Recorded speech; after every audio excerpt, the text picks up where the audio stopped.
एक अमीर घर का लड़का साथ ही बहुत बड़ी कंपनी का मालिक गू चुएन अचानक से एक दिन एबिलिटी खो देता है एक्सरसाइज करने की, सोने की और यहाँ तक के फील करने की भी।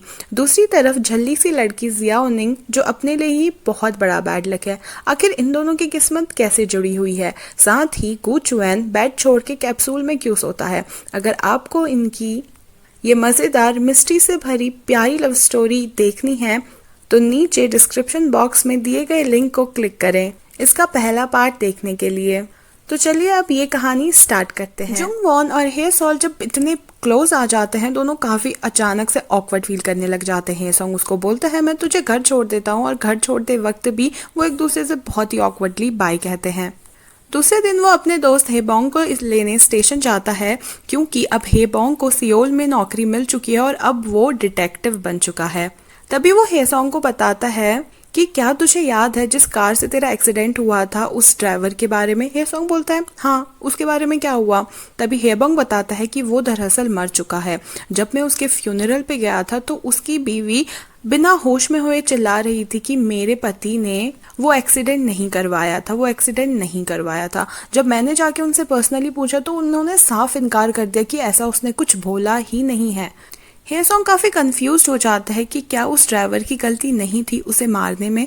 वो इसी सोच के साथ बस में बैठा होता है कि वहां पे वो मिस्टीरियस आदमी फिर से आ जाता है। वो उनसे बोलने लगता है कि मुझे आपकी हेल्प चाहिए। आपने जैसे मुझे बताया था कि हमारे 5 सेंसेस नॉर्मल लोगों से बहुत ज़्यादा काम करते हैं, तो मुझे उन्हीं के बारे में जानना है। मैं आखिर उन 5 सेंसेस को डेवलप कैसे कर सकता हूँ? वो आदमी उसे एडवाइस करता है कि धीरे धीरे टाइम के साथ वो खुद ही सीख जाएगा, क्योंकि उसे भी ऐसे ही सीखने को मिला था। वो उससे बहुत जिद करता है तो वो आदमी उसको एक टेरेस पे लेकर जाता है। वो बोलता है कि दूर से उस आदमी के फ़ोन पे देखो। हेसोंग बहुत ज़्यादा कोशिश करता है पर वो उसके फ़ोन पे देख ही नहीं पा रहा होता है। आदमी ज़ोर से चिल्लाकर बोलता है अरे तुम देख क्यों नहीं रहे हो? जब तक का तुम प्रैक्टिस नहीं करोगे तब तक का तुम इस एबिलिटी को अच्छे से नहीं डेवलप कर पाओगे। हेसोंग बहुत अपनी आंखों में जोर देके उसके फोन पे देखने लगता है। फाइनली उसको इतने दूर से ये तक दिखने लग जाता है कि आखिर वो आदमी उस फोन पे क्या टाइप कर रहा है।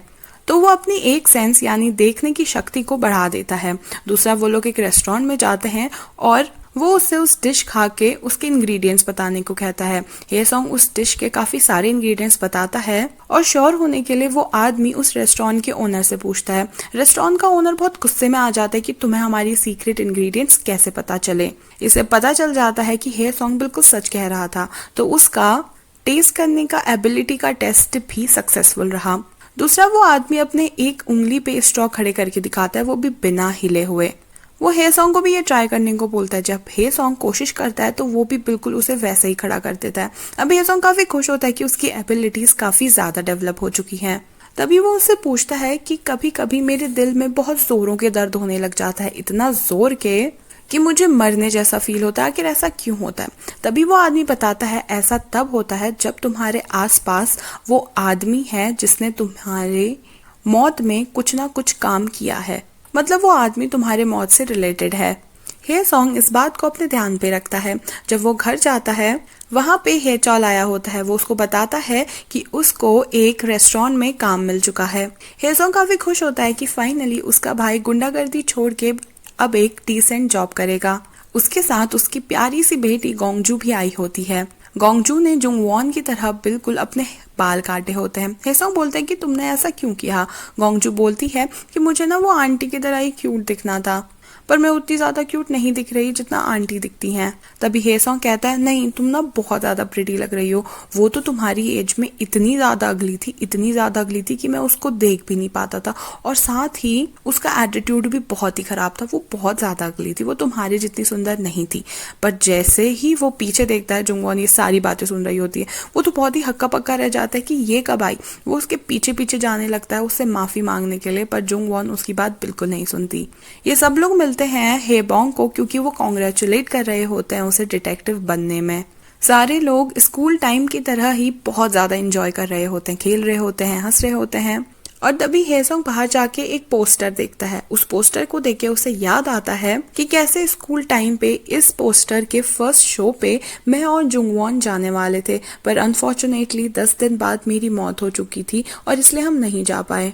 वहीं पे से उसकी दोस्त जुंजी जा रही होती है और वो बताती है कि अगर तू जुंगवॉन से इस बारे में पूछने वाला तो बिल्कुल भी मत पूछना, क्योंकि उसको ऐसे फायरवर्क्स में जाना अब बिल्कुल भी पसंद नहीं है। पर वो खुद से ही सोचता है कि स्कूल टाइम पे तो उसे ये सारी चीजें काफी पसंद थी। इसके बाद हे सॉन्ग अपनी बहन योंगनी से मिलने मॉल जाता है। अपनी बहन से मिलने के बाद वो सीधे जाता है अपने भाई योंगजू के पास, क्योंकि उसके मौत के दिन योंगजू गायब था। तो उसे लग रहा है कि क्या पता मेरे भाई योंगजू का ही तो हाथ नहीं है मेरी मौत में। पर जब वो वहां जाता है, योंगजून उसके पास से गुजरता है और उसके दिल पे बिल्कुल भी दर्द नहीं होता। योंगजू इसका मतलब उसकी मौत में बिल्कुल भी हिस्सेदार नहीं है। तभी वो अपनी छोटी बहन सूजी को अपने सामने से जाते हुए देखता है। वो सोचता है कि वो हॉस्पिटल में क्या कर रही है। जब वो उसको कॉल करता है वो उसे झूठ बोल देती है कि वो तो लाइब्रेरी में है और वो पढ़ाई कर रही है। पर जैसे ही हम सूजी को फॉलो करते हैं, वो जाती है एक डॉक्टर के पास और डॉक्टर उससे कुछ ऑर्गन ट्रांसप्लांट की बात कर रहा होता है। सूजी बोल रही होती है कि क्या मैं ऑर्गन ट्रांसप्लांट के बिना जिंदा नहीं रह सकती, क्या मैं सिर्फ दवाइयों से ठीक नहीं हो सकती। डॉक्टर उसे इस बारे में साफ साफ इनकार करता है और उसे बोलता है कि वो अपनी बहन को इस बारे में जरूर बताए। सूजी हाँ हाँ तो कह देती है, पर शायद वो इस बारे में अपनी बहन को नहीं बताएगी। दूसरी तरफ हम देखते हैं कि हे चॉल बड़े मन लगा के अपने नए जॉब में काम कर रहा है। तभी वहां पे उस होटल के ओनर का पोता आता है और बोलता है कि ये हे चॉल को तो मैं जानता हूँ। तभी वो उसके पास जाके उसे गौर से देखता है और वो हे चॉल ही होता है। वो अपने ग्रैंडपा को बोलता है कि पापा, आप किसी को भी काम पे कैसे रख लेते हो। ये तो मुझे स्कूल टाइम पे बहुत मारा करता था और अपने गैंग के साथ होता था। साथ ही इसका भाई भी मर्डरर है। हे चॉल अपने बारे में तो सुन लेता है, पर जैसे ही वो लड़का उसके भाई के बारे में बोलता है, वो अपने गुस्से को शांत नहीं रख पाता। वो उससे बोलने लग जाता है कि तुझे कैसे पता मेरे भाई ने मर्डर किया? क्या तूने अपनी आंखों से देखा? अभी तक का प्रूव नहीं हुआ है कि मेरा भाई मर्डरर था। वो लड़का तो पर चुप होने का नाम ही नहीं लेता। वो साथ में ये भी बोल देता है कि अच्छा हुआ तेरा भाई मर गया, उसने किसी का मर्डर किया था ना, इसलिए उसको सजा मिली। हे चॉल यहाँ पे अपना गुस्सा बिल्कुल भी कंट्रोल नहीं कर पाता है और टेबल वगैरह उठा के पटकने लगता है। इसी टाइम पे हे सॉन्ग भी वहां पहुंच जाता है और हे सॉन्ग सोचता है कि इसका कुछ भी नहीं होने वाला। वो गुस्से में उसको बाहर लेकर जाता है और बहुत ज्यादा डांटने लगता है कि क्या वो गोंगजू के बारे में नहीं सोच रहा, क्या वो कभी गैंगस्टर्स से अलग कोई अच्छा भला काम नहीं कर सकता। जुंगवॉन ने भी वो सारी चीजें देखी होती है। वो उसको रोकने की कोशिश करती है, पर हे सॉन्ग उसे चुप करा कर ये बोल देता है कि हम दोनों के बीच में बात मत करो। हे सॉन्ग उसे बहुत ज्यादा खरी खोटी सुना देता है और वो वहां से चले जाता है। बाद में जुंगवॉन भी हे सॉन्ग को डांट के चली जाती कि उसको कुछ भी नहीं पता अपने भाई बहनों के बारे में। वो बड़े हो चुके हैं, अब बदल चुके हैं। उसे नहीं पता कि उसके मौत के बाद उसके भाई बहनों ने क्या क्या सहन किया और वहां से चली जाती है। बाद में वो हे बॉन्ग को मिलती है और तभी वहां पे हे सॉन्ग भी आता है। अब जैसे कि हे सॉन्ग की सुनने की काबिलियत बहुत ज्यादा बढ़ चुकी है, वो दूर से ही उन दोनों की बातें सुनता है कि ये लोग बात क्या कर रहे हैं। हे बॉन्ग तभी कहता है कि मैं हे चॉल के रेस्टोरेंट गया था और मैंने सारे के सारे पैसे भर दिए जो भी नुकसान हे चॉल ने किया था। साथ ही मैंने उसके ओनर से माफी भी मांगी कि वो हे चॉल पे कोई भी केस ना करे। तभी वो जुंगवॉन से पूछता है कि क्या उसने हे सॉन्ग को बताया कि हे चॉल ने हे सॉन्ग की वजह से ही लड़ाई की थी। जुंगवॉन कहती है नहीं, हे चॉल नहीं चाहता कि मैं उसे बताऊं, क्योंकि हे सॉन्ग को ये सुन के बहुत बुरा लगेगा। हे सॉन्ग को समझ आ जाता है कि उसने बहुत गलत किया है अपने भाई के साथ। तभी वो सीधा जाता है और हे चॉल एक दूसरे पार्ट टाइम जॉब पे गाड़ियां धो रहा होता है। वो वहां जाकर अपने भाई से सॉरी बोलता है सारी मिसअंडरस्टैंडिंग के लिए और ये भी कहता है कि मर्डरर का पता मैं जरूर लगाऊंगा। साथ ही घर जाके वो जुंगवॉन को वो फायरवर्क शो की टिकट्स देकर बोलता है कि क्या हम यहाँ चले, हम बचपन में इसके पहले शो में जाना चाहते थे, पर अब ये ऑलरेडी 12th शो है, तो क्या तुम मेरे साथ चलोगी। जुंगवॉन जहाँ फायरवर्क्स को बिल्कुल पसंद नहीं कर रही थी, अब वो उसके साथ जरूर जाना चाहती थी। वो दोनों प्लान बनाते हैं वहां जाने का। दूसरे दिन हे सॉन्ग को वो आदमी मिलता है और वो रोते हुए उसे बताता है कि मेरा बेटा मर चुका है। जब वो दोनों हॉस्पिटल जाकर देखते हैं तो उसका बेटा अब डेड बॉडी बन चुका होता है। वो बहुत ही ज्यादा दुखी होता है। तभी वो हे सॉन्ग को बताता है कि अब मैं वापस चले जाऊंगा जहां से मैं आया था। हे सॉन्ग समझ नहीं पाता कि वो क्या कह रहा है। तभी वो आदमी समझाता है कि जिस पल और जिस टाइम पे मैं मरा था, मैं उसी पल और उसी टाइम पे वापस जाकर दोबारा से ही मरा हुआ घोषित कर दिया जाऊंगा। हे सॉन्ग पूछता है कि क्या कोई टाइम लिमिट है वापस जाने की। वो आदमी बताता है कि नहीं, कोई भी टाइम लिमिट नहीं है। कोई कोई लोग 12 महीने में वापस जाते हैं, वहीं कोई लोग केवल 1 महीने में ही वापस चले जाते हैं। वो उसे एडवाइस देते हुए कहता है कि इसीलिए टाइम रहते ही तुम्हें अपनी लाइफ में जो जो चीज़ें करनी है वो तुम कर लो, वरना तुम बाद में बहुत रिग्रेट करोगे। हेसोंग को भी समझ आ जाता है कि उसे क्या करना है। तभी वो टाइम देखता है और वो आदमी समझ जाता है कि पक्का हेसोंग को कहीं जाना है। वो हेसोंग को जाने को कहता है, पर हेसोंग उसे अकेला नहीं छोड़ना चाहता क्योंकि उसके बेटे की मौत जो हुई है। वो आदमी फिर भी उसे फोर्स करके कहता है कि तुम्हें शायद ये टाइम कभी ना मिले, शायद तुम्हारे पास ज़्यादा टाइम भी ना हो, तो तुम्हें जो भी करना है तुम्हें अभी करना है। हेसोंग तभी वहां पे से चले जाता है उसकी बात मान के। अब वो सीधे जुंगवॉन से मिलने जाना चाहता है फायरवर्क्स देखने के लिए, पर अचानक से उसके दिल पे फिर से दर्द होने लग जाता है। उसको पता चल जाता है कि उससे मौत से रिलेटेड कोई ना कोई आदमी इस हॉस्पिटल में ज़रूर है।